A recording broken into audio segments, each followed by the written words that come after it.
Behind every small business lies a story of ambition, adaptation, and resilience. And in Uzbekistan, these stories are shaping the country's path to sustainable growth.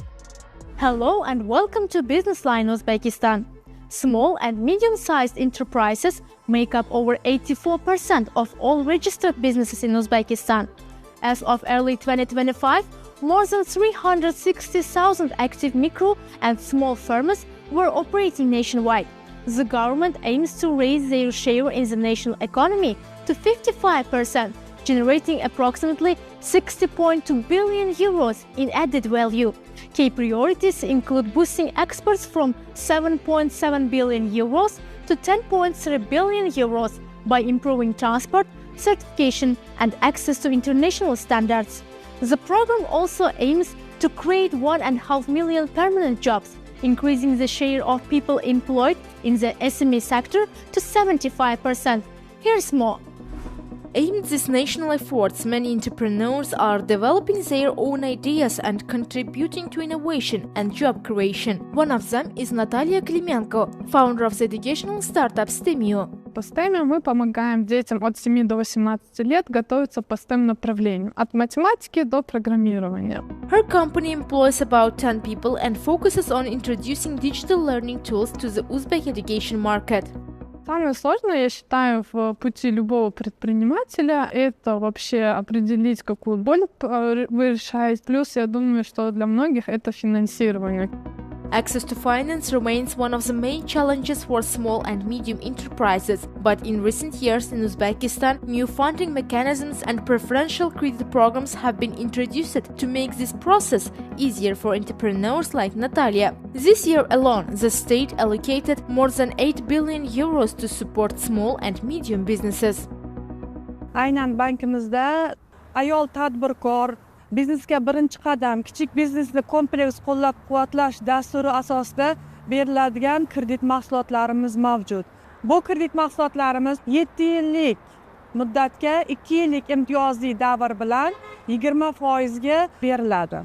Hozirgi kunda 402 milliard mablag' ayollar boshchiligidagi tadbirkorlik subyektlarining 11 ming nafariga berilgan, hududlarga chiqqan holda iqtisodiy o'quv seminarlari o'tkazib kelinmoqda.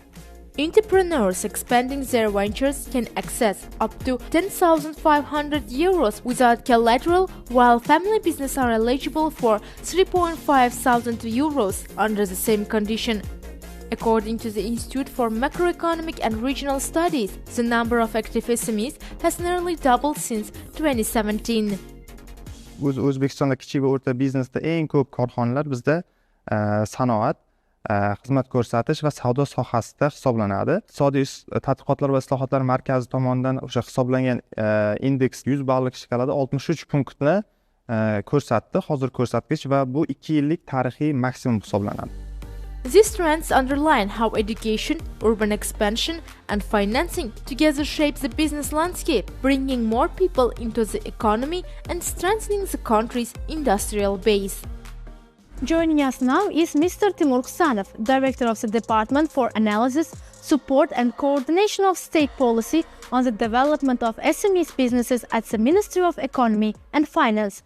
What trends are the most significant for supporting SMEs in the country? Bugungi kunda ta'kidlashimiz kerakki, kichik o'rta biznes bu bizning respublikamizda iqtisodiyotimizda eng asosiy va eng ustuvor davrlardan biri hisoblanadi. O'tgan yilga nisbatan kichik o'rta biznesga 1,5-2 karra ko'p kreditlar, shu jumladan 22 trilliondan ortiqroq imtiyozli kreditlar ham ajratilgan. Bu masalalar aynan o'zimizdagi viloyatlarda, tuman shaharlarda, mahallalarda o'z aksini ettirishimiz mumkin. Yoshlar va xotin-qizlarga startup yo'nalishida yordam beradigan O'zbek milliy venture fondlarini faoliyati ham yana qayta ko'rib chiqilib, takomillashtirib yuzaga kelmoqda. Iqtisodiy rivojlanishga xalqaro moliya institutlari ham katta e'tibor qaratyapti. Shu jumladan Osiyo taraqqiyot banki, Jahon banki va boshqa xalqaro moliya institutlaridan aynan kichik o'rta biznesni rivojlantirishga qaratilgan kreditlar ajratilmoqda. Mr. Ksanov, thank you for joining us.